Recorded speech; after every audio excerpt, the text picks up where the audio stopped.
So, article from Simon Wilson in the New Zealand Herald today. Nationals Christopher Luxon is fighting for the party's future. The battleground is race.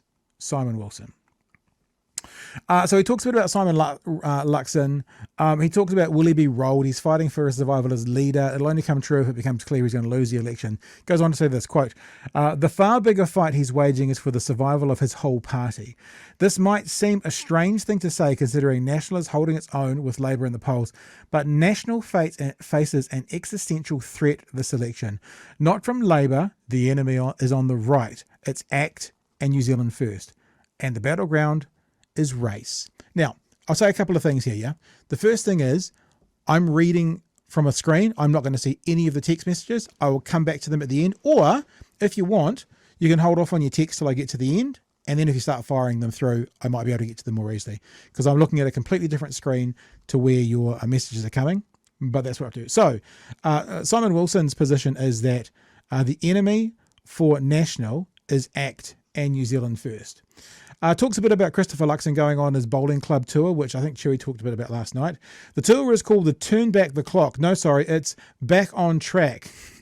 They're test driving this slogan for when the campaign formally begins a bit later in the year. It's clever. It evokes the sturdy economic management associated with John Key and Bill English, while also suggesting we'll be better off if only we can find our way back to the social settings of an earlier time.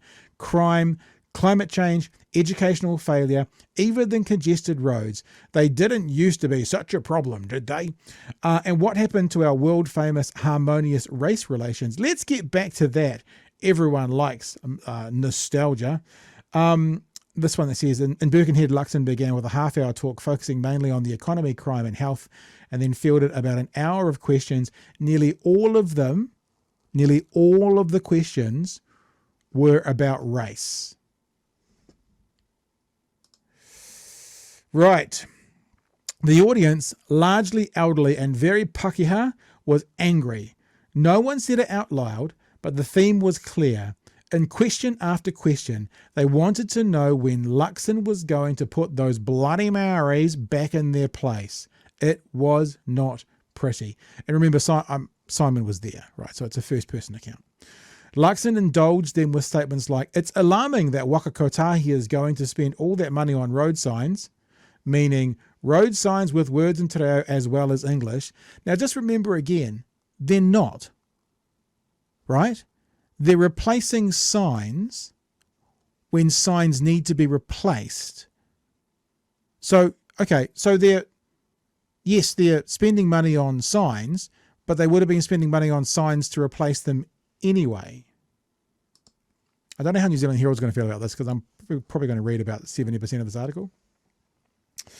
Talking about bilingual signs being common overseas, yada, yada, yada.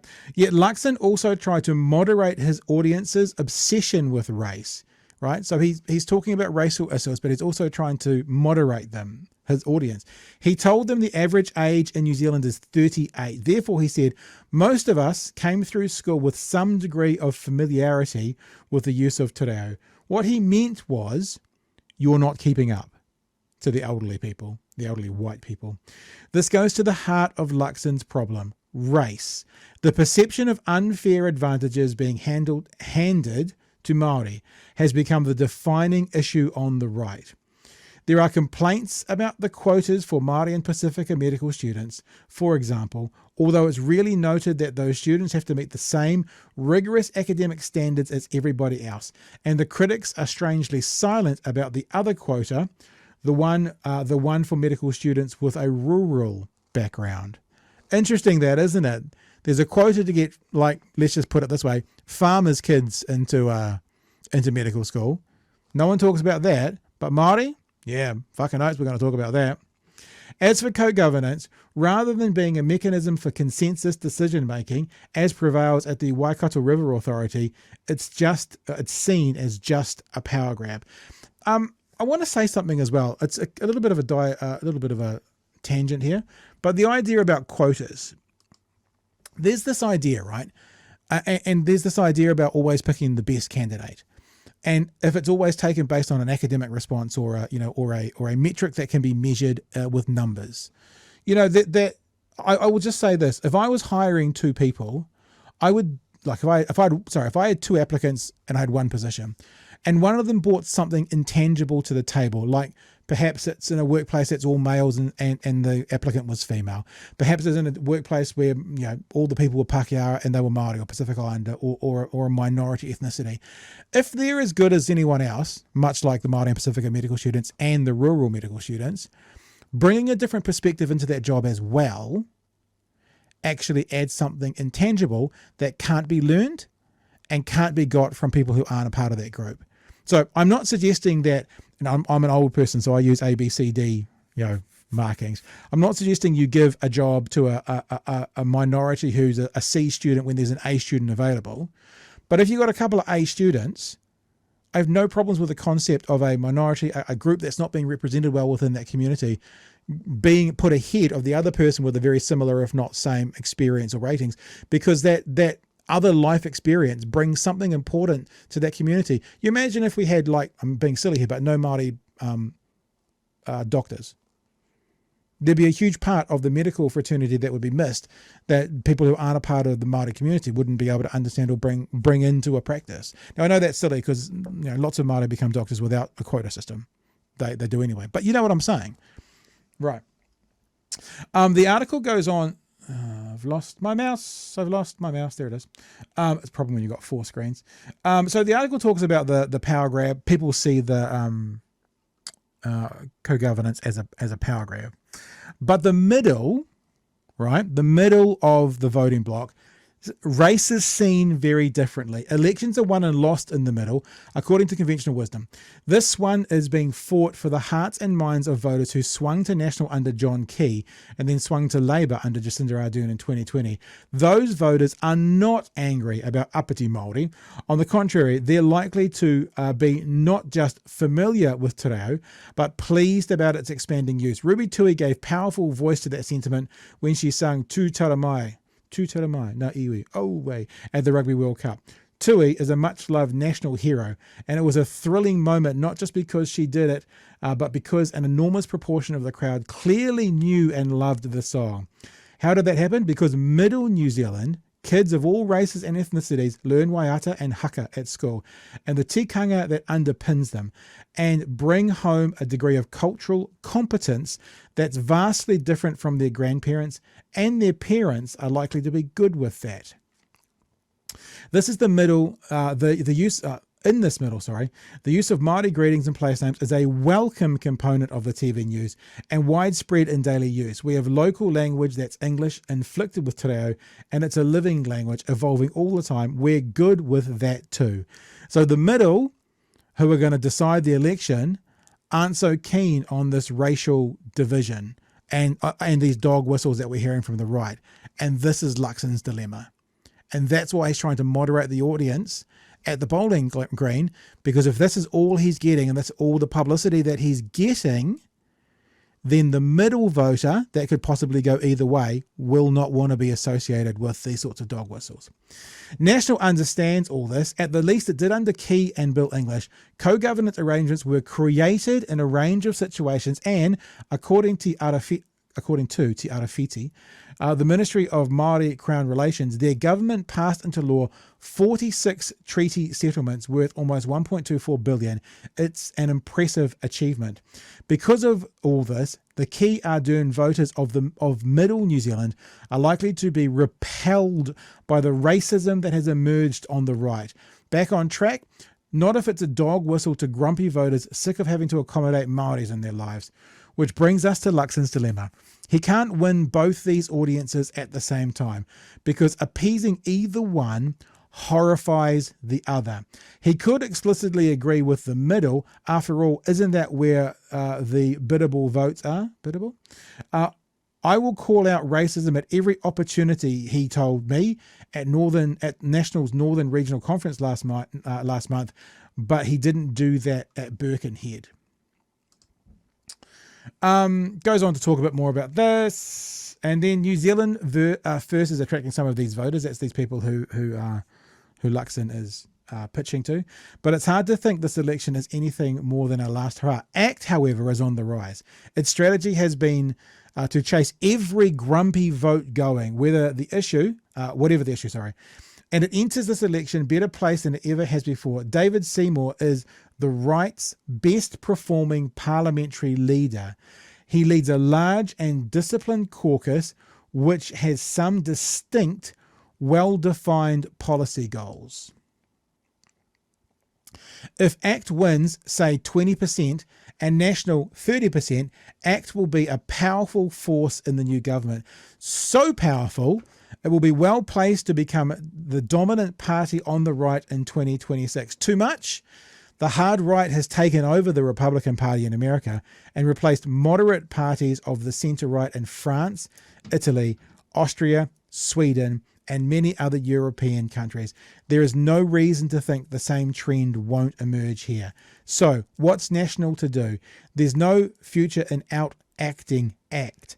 Oppositional scaremongering and witless nostalgia offer few solutions to the really big issues that confront us now, whether it's the cost of living, the climate crisis, or social dysfunction. Is there a place for enlightened conservatism? There should be. Hosing down the racism would be a good start. Holy crap. Yes, Guru, I agree with you. I agree with you. I agree with you. I got to the end of this article and it almost filled me. Oh, look who's going to come and join us for the last 7 minutes. There he is. Oh, hey. Have you ever had a work meeting that just wouldn't end until it becomes some sort of suicide pact? Did you listen to us on the way home? Did you hear anything? Did you put us on the? No, I haven't heard a damn thing. I assume I've been pretty unplugged just generally today. Let me see if I could sum up. Chris Luxon has had to walk something back, or do a U-turn, or try and do both things at the same time. Yeah. Okay, that's cool. Has Sylvia Brown made a complete horse's ass out of himself? Daily. Yeah, daily. Okay. That's a gimmick. Oh, how about Peter though? Late fine. If teacher's late, teacher doesn't get fined. Okay, so let me just. I'll read you something that wrapped up this article. So Simon Wilson has done an article based on another dilemma for Luxon, and it's actually something true we've talked about a lot to do with Luxon and also Sean Plunkett. How do you attract that far right, alt right, white nationalist, misogynistic, racist vote without turning off middle New Zealand, without turning off middle, because middle everyday Kiwi battlers, middle won't have a part of it. And Simon's position in his article is that middle New Zealand actually, happy to speak te reo, encourage it. Kids have been to school and learned about waiata and that sort of thing, and actually are pretty repulsed by this idea of. Which is why Simeon Brown possibly, this is my assertion now, has walked back his comments so strongly, because obviously that's not going to fly with middle New Zealand. This is what Simon's saying. I'll read you this last part again, yeah? And then I'm going to play something. I've just read this, but I'll read it again. If ACT wins, say 20% of National, and National 30% of the vote, ACT will be a powerful force in the new government. So powerful, it will be well placed to become the dominant party on the right in 2026. And then he talks about that. Yeah, I know you're going to say that. And then he talks about the hard right taking over the Republican Party. He's talking about moderate parties of the centre right going in France, Italy, Austria, Sweden, and then that's the dilemma. What's there to do? So he's basically made a premise that the danger to National Party remaining the National Party, historical National Party, is actually ACT in New Zealand first, not Labour. That's what he said. Now, let me just get on to this last bit, and then I don't know what you're going to talk about, but. Because we're kind of wrapping up. You're lucky I'm still here. I normally, I'm not with you, I normally wrap up in 1 hour and 55 seconds. And I'm the anchor. I'm the drag on the show. I know.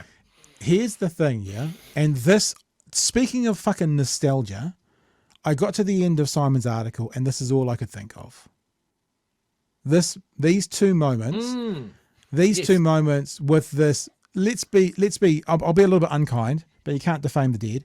This warmongering right winger in America, who we now look back on and thinking what a centrist he really was. When people in his, when people in his town hall started ragging on Barack Obama, I was yearning nostalgically for this right to be a part of society again. We're scared. We're scared of an Obama presidency, and I'll tell you why.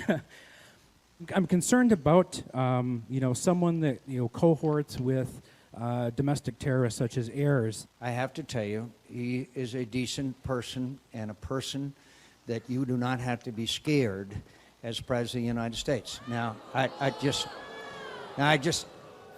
look, I got to ask you a question. I do not I can't trust Obama. I have read about him, and he's an Arab. He is not. No? No, ma'am. He's a decent family man, citizen that I just happen to have disagreements with on fundamental issues, and that's what this campaign is all about. He's not. Thank you. That's all that needs to be said, right? There's just a nostalgia in me, right? Pardon me, a nostalgia in me for when the right didn't have to then go, yes, he's an Arab and he's dangerous and he hangs, they could actually say, stop this horse shit. But the unfortunate thing is in America, and I guess Simon's article today was talking about in New Zealand, the horse shit is filling up the right more than whatever the opposite of horse shit is. And so if that happened today in a town hall, if that happened at a town hall with Donald Trump, he'd quadruple down. So, or Ron DeSantis, any of them would actually. Yeah, I think that's an incredibly powerful position to, actually have someone who is nominally your supporter, or at least really anti your opponent, is to go, no, I'm sorry, I can't go with you with that. You're wrong. I saw some comments from Simon O'Connor. Now, Simon O'Connor, I would put right at the top of, these are the people that we need to be aware of in the National Party, that religious fundie core that they seem to have. And National really have something at risk there. I don't like National. I don't agree with a lot of their policies or even the fundamental position that they come to a lot of topics on. But I think it would be unrealistic to say that we don't need that. We need a rational, sane National, because our government relies on an opposition party, right? But they just seem to be going more and more batshit, and a more powerful act is just going to make that worse. A well-functioning opposition is essential in a democracy. That's what absolutely vital. And let me say, echoing what I said yesterday. This election is going to come down to ACT and Green. Those are the ones that we're going to really have to focus on.